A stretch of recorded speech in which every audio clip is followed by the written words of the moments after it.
Real Housewives of New Jersey recap. Seeing red. I can't believe we've come to the end of this season of Real Housewives of New Jersey. It seems like it has gone by so quickly, but in some ways, it's been quite a long, drama-fueled road that culminated in the ladies seeing red at Jennifer Aydin's anniversary party celebrating 16 years with Dr. Pool House. Teresa Giudice and Daniel Staub are perusing scarlet ball gowns while discussing Margaret Joseph's gala. Daniel gets in a requisite amount of digs while questioning whether she'll be well received at the party. Teresa reveals that she doesn't have an issue with Margaret and sees no reason not to be her friend. Daniel bristles, questioning whether Teresa will have her back if someone comes for her at the event. Of course, Trey is nothing if not loyal. It was hard to even type that with a straight face. Jackie Goldschneider takes her mother for a makeover, but her mom explains that her physical appearance has never had an impact on her self-esteem.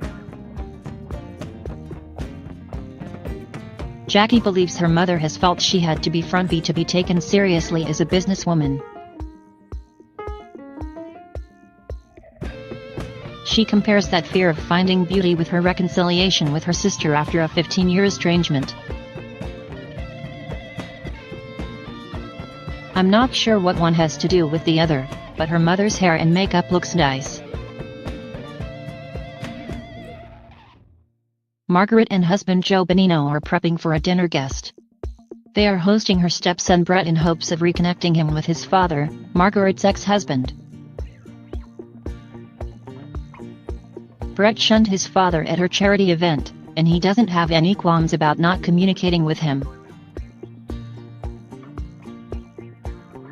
With some mild prodding from Margaret, Brett finally agrees to go out to dinner with his dad to appease her. While that may seem like a terribly awkward dinner, I'd dine with a feuding Brett and Jan every night not to have to watch the entire Aydin family terrorize a hibachi restaurant.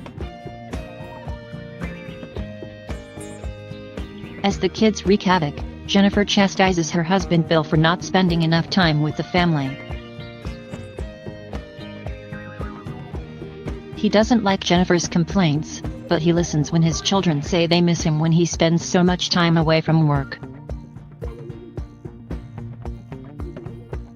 The home that Dolores and Frank Catania are remodeling is almost finished. Frank knows they are going to make a great deal of money on the house, and he hopes that Dolores will continue as his partner in future real estate endeavors. She admits to Frank that she's ready to move out of their family home. Dolores isn't sure of her next move, but she is ready to break free from her big house and live on her own. Frank is taken aback. She doesn't want to be roommates with her ex-husband anymore. At home, Melissa Gorga and husband Joe are discussing her unknown, imaginary sister. Melissa is taking a DNA test in hopes that her mystery sis has taken the same test. If the company sees a match, she's found her long-lost half-sibling. Joe gives daughter Antonia a hard time as she leaves to go to a party.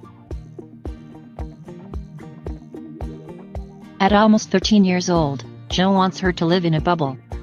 Melissa scolds her husband on his defined gender roles. Antonia is starting to realize how her father talks differently about boys and girls. Joe doesn't take kindly to Melissa's criticism, but as she explains the importance of his words, he softens.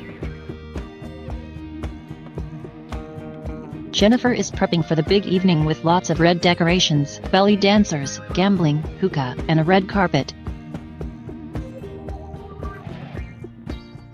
Even Bill seems excited about the event because he's obviously realized that cameras are following around his family.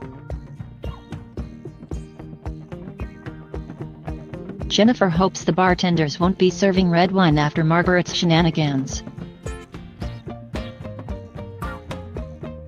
The women are getting dressed and complaining about Daniel to their husbands. Melissa wonders if Margaret and Danielle's feud will pale in comparison to Marty Caffrey and Joby. Beef. Jennifer is wearing a custom gown. I don't know who is going to claim that monstrosity and tiara because she is such a Turkish queen. She and Bill lead Jennifer, Melissa, and their husbands out back to see the infamous pool house where Bill lives. Margaret and Marge, Sr. are next on the scene. She is dreading a run-in with Daniel, but Melissa is hoping the hookah will calm everyone's nerves.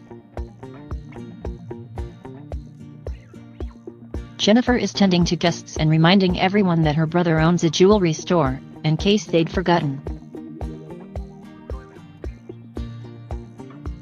Marty arrives with his new bride who is all fake smiles, air kisses, and mega cleavage.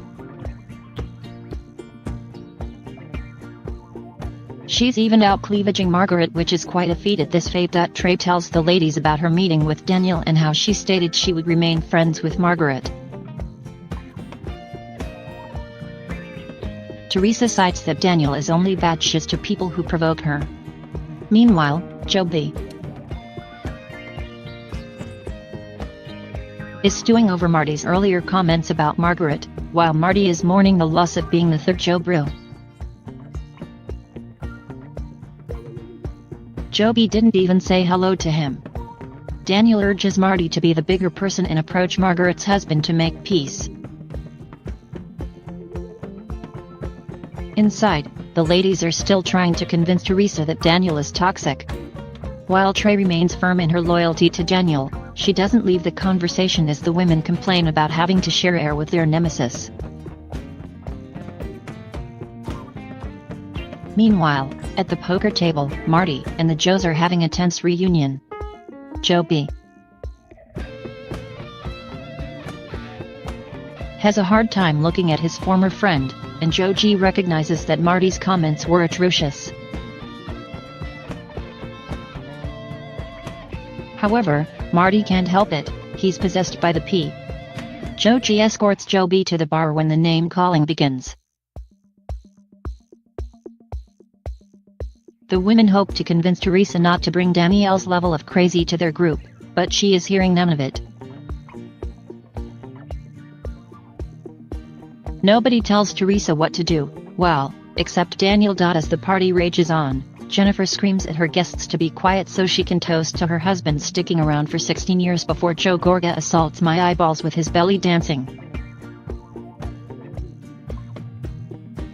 After his magic mic routine, he is back with Joby and Bill, encouraging his Joe Bro to take Marty outside for a nice talk.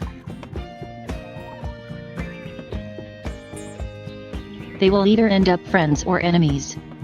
That is so insightful. The next thing Joe will enlighten us about is if it's not daytime, it must be nighttime. Daniel drags Teresa outside to find out if people have been talking about her. Teresa hesitantly shares that the girls don't want Danielle's toxicity around the group. Daniel screams about how normal she is and how crazy Margaret is. She starts hyping Teresa up like she's Rocky's boxing coach. She is big, bad Teresa Giudice, and nobody tells Teresa Giudice what to do. Especially not Margaret. The women cruise back into the party, and Daniel has no intentions of going anywhere. Back outside, Joe is playing referee to Joe and Marty. Marty's baby feelings are hurt because the guys were busting his balls about Daniel just days before they got married. Marty demands an apology, but Joe counters that he won't say he's sorry until Marty takes back the terrible things he said about Margaret. Marty refuses, yelling that Joe is jealous of his hot wife. He accuses Joe of staring at Danielle's rack since Margaret is lacking in the boobylicious department. Has he seen what she's wearing? Margaret wanders outside in the midst of the drama, and Joe relays Marty's latest tirade. Yes, Marty proudly restates his insults, claiming he's simply lauding his wife's beauty. Margaret takes him to task. As the fight escalates, the audience grows. Joe gets in Marty's face as Marty screams about Margaret bitch slapping and emasculating Joe. Oh no, he didn't. Margaret swiftly pushes his ass into the pool. Margaret glides back into the house and casually tells Daniel that her husband is in the pool because she and her husband put him there. Teresa can't believe a sober Margaret is pushing people into pools. Daniel is irate and reminds Teresa that Margaret doesn't want her around. Trey yells that no one tells her what to do and she'll bring Daniel around all she wants. Margaret is fine with that, but her other friends remain baffled by her loyalty. They are all Team Margaret. Jennifer grabs a towel for Marty as he whines about his ruined suit, and the other women sneak out of the party. They can't handle the drama. We get the standard "where are they now" rundowns.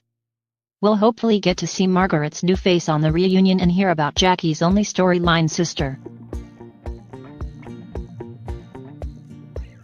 Dolores is still house hunting, while Melissa is still sister hunting. Jennifer is planning her jeweler brother's wedding and Teresa is awaiting the outcome of her husband's deportation appeal.